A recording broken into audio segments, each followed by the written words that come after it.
بسم اللہ الرحمن الرحیم۔ سبھی دوستوں کو پیار بھرا السلام علیکم۔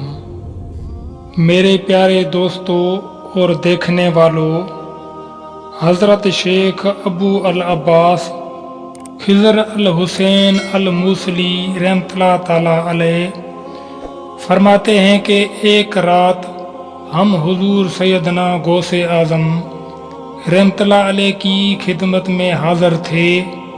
خلیفہ وقت حاضر ہوا اور آپ رحمۃ اللہ علیہ کی خدمت میں سلام کرنے کے بعد مؤدب ہو کر بیٹھ گیا۔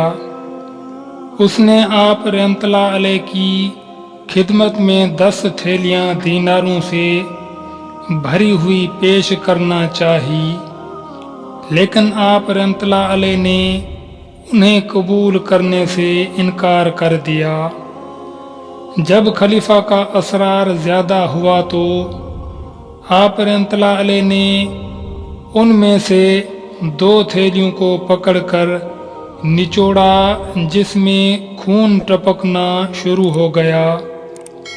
آپ رحمۃ اللہ علیہ نے خلیفہ سے فرمایا کہ تم لوگوں کا خون نچوڑ کر میرے پاس لائے ہو۔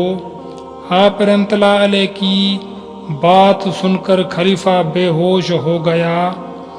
آپ رحمۃ اللہ علیہ نے فرمایا کہ اگر مجھے خلیفہ کی آل رسول اللہ صلی اللہ علیہ وسلم ہونے کی عزت نہ ہوتی تو میں اس خون کو اس کے محلوں کے جانب بہا دیتا۔